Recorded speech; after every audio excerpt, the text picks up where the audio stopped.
Saul turned against David and chased him from cave to cave, mountain to mountain, valley to valley, seeking to kill him. Hey, it's like you will not live, you this boy. One time David saw him and he cut the hem of his garment and said, my father, my Lord, my master, I have nothing against you. See your bottle of water that you drink. I picked it. See the hem of your garment, I cut it. I could have killed you. I don't have any such bad intention. Why do you seek my life? Still, he wouldn't listen. So while David was running away, then came these discontented, disgruntled, and people who are in debt, like the people who are in the town. They can't pay I don't know whether they owe the government, but they were in debt and they found that, look, this man is also struggling like us. Let's just join him. Do you see? They say that a crowd of fellow sufferers is a kind of comfort in misery. So it's like if you fail an exam. So let me explain it. A crowd of fellow sufferers is a kind of comfort in misery. When you do an exam and you get 21% and you are miserable, in your misery, when you discover that half of the class also had less than 30, you are comforted. It's a kind of comfort in misery. That's what it means. There was a general bombing, so only one person had 51. So now they say they will do the exam again. So, or they'll give everybody 30 plus 30. So, okay, you are comforted. But if you are the only one who failed, you don't have a crowd to comfort you in your misery by their own suffering. Anyway, so what does it say in verse 2? Verse 2, he says, and everyone that was in distress, and everyone that was in debt, you see, and everyone that was discontented. Give us the Message Bible, to the cave of Adullam. When his brothers and others associated with his family heard where he was, they came down and joined him. Not only that, but all who were down on their luck came, it says, down on their luck. Oh. Is that right? Came around. Yeah, I wasn't reading that thing well. Came around. Losers and vagrants and misfits of all sorts. David became their leader. There were about 400 in all. So, vagrants. What are vagrants? People who are wanderers. They don't have any proper living place.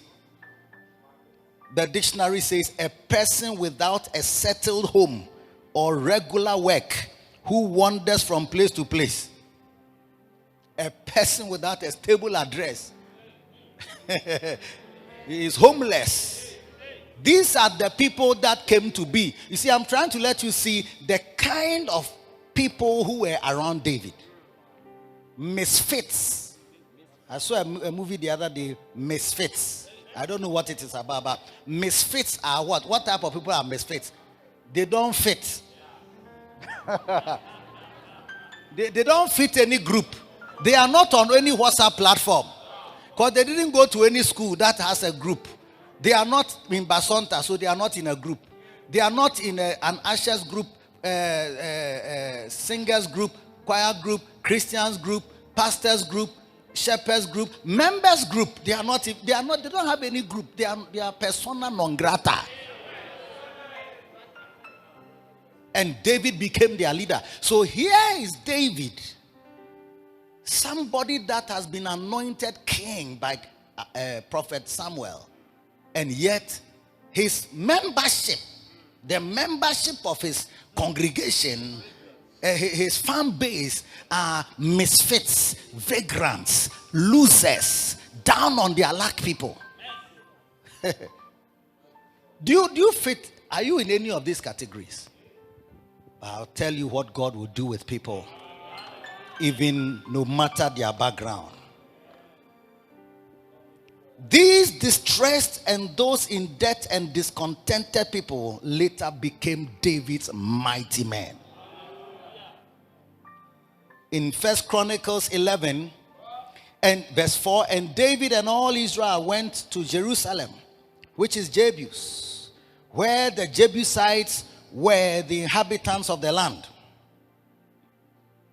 And the inhabitants of Jebus said to David, thou shalt not come hither. Nevertheless, David took the castle of Zion, which is the city of David. And David said, whosoever smiteth the Jebusites first shall be chief and captain. So Joab, the son of Zeruiah, went first up and was chief. And David dwelt in the castle.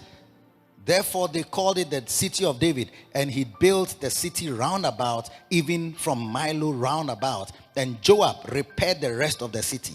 So David waxed greater and greater, for the Lord of hosts was with him. Verse 10. These also are the chief of the mighty men whom David had, who strengthened themselves with him in his kingdom, and with all Israel to make him king, according to the word of the Lord concerning Israel. So these men, you see, David was strengthened by the Lord, and also by these men, these disgruntled misfits, vagrants, down on their luck people, were the ones, when he became king, strengthened themselves to be around him. Then the Bible lists them.